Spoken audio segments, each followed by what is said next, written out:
श्रीमद् भगवद गीता से प्रेरित एक जीवन बदल देने वाली कहानी। रवि एक मध्यम वर्गीय परिवार का इकलौता बेटा था। उसके पिता एक सरकारी स्कूल में अध्यापक थे और माँ एक घरेलू महिला।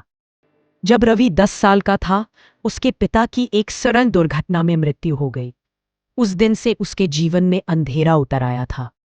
माँ ने सिलाई का काम शुरू किया और रवि को पढ़ाई में जोड़े रखा। रवि समझ गया था कि अब उसके कंधों पर न केवल अपनी जिंदगी बल्कि माँ की उम्मीदों का भी भार है। वह बचपन से ही पढ़ाई में होशियार था।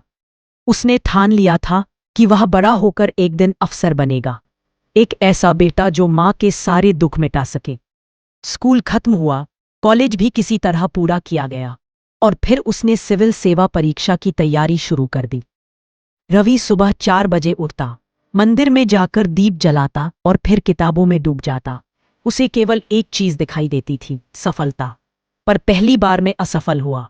माँ ने कहा, कोई बात नहीं बेटा, भगवान पर भरोसा रखो। वह फिर जुट गया, पर दूसरी बार भी नतीजा वही निकला। अब रिश्तेदारों ने ताने मारना शुरू कर दिए। कोई कहता इससे नहीं होगा, कोई हंसते हुए कहता इसे नौकरी नहीं, नींद चाहिए। रवि अब खुद से भी नजरें नहीं मिला पाता था। माँ हर रोज उसके लिए चुपचाप चाय बनाती, सिर पर हाथ फेरती, लेकिन वो स्नेह अब रवि के लिए बोझ लगने लगा था। तीसरी बार जब उसका चयन फिर नहीं हुआ तो रवि पूरी तरह टूट गया। उसने कमरे में खुद को बंद कर लिया, फोन बंद कर दिया, दोस्तों से बात बंद कर दी, खाना पीना छोड़ दिया। एक रात वह छत पर गया और रेलिंग के किनारे खड़ा होकर खुद से बोला, अब और नहीं होता, बस अब खत्म कर दूं सब कुछ। तभी पीछे से माँ की धीमी लेकिन सधी हुई आवाज आए, रुक जा बेटा। रवि पलटा, उसकी आंखें आंसुओं से भरी थी। माँ ने चुपचाप एक पुरानी किताब उसके हाथ में रखी और बोली, ये तेरे पापा की गीता है, आज इसे एक बार पढ़ ले, फिर जो मन करे कर लेना। रवि ने अनमने भाव से गीता के पन्ने पलटे। पहले पन्ने पर लिखा था, जब मनुष्य मोह में फंस जाता है तब वह अपने कर्तव्यों को भूल जाता है। फिर उसकी नजर इस पंक्ति पर गई, हे अर्जुन, तू अपने कर्म को कर, फल की चिंता मत कर। वो ठिठक गया। पहली बार उसे लगा जैसे ये शब्द किसी किताब के नहीं, उसके अपने जीवन के लिए लिखे गए हों। उसने पन्ने पलटे, हर पंक्ति जैसे उसके घावों पर मरहम बनकर उतर रही थी। आत्मा न जन्म लेती है न मरती है। जो कुछ तू खो चुका है शायद वो कभी तेरा था ही नहीं, और जो कुछ तेरा है वो कभी तुझसे छिनेगा नहीं। रवि पूरी रात गीता पढ़ता रहा। उस रात पहली बार उसने अपने भीतर एक शांति महसूस की।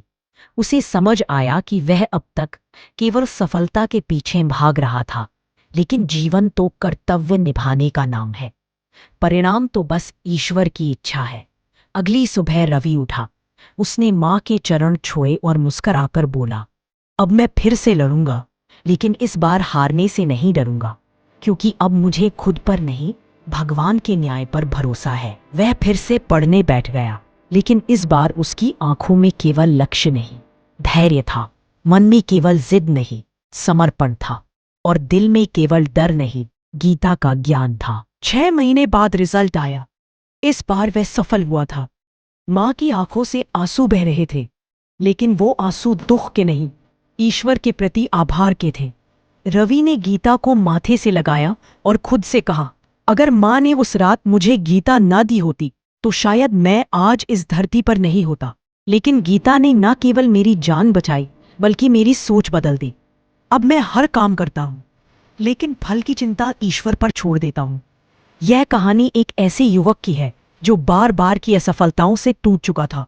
जीवन में निराशा और आत्महत्या जैसे ख्याल उसे घेर चुके थे, लेकिन श्रीमद् भगवद गीता के ज्ञान ने न केवल उसे बचाया बल्कि उसकी सोच, आत्मा और कर्म का मार्ग भी बदल दिया। यह कहानी हमें सिखाती है कि जब हम जीवन की लड़ाई में हारने लगते हैं तब गीता हमें फिर से खड़ा कर देती है। गीता केवल एक पुस्तक नहीं है, यह आत्मा का भोजन है जो मरते हुए मन को फिर से जीवन देती है।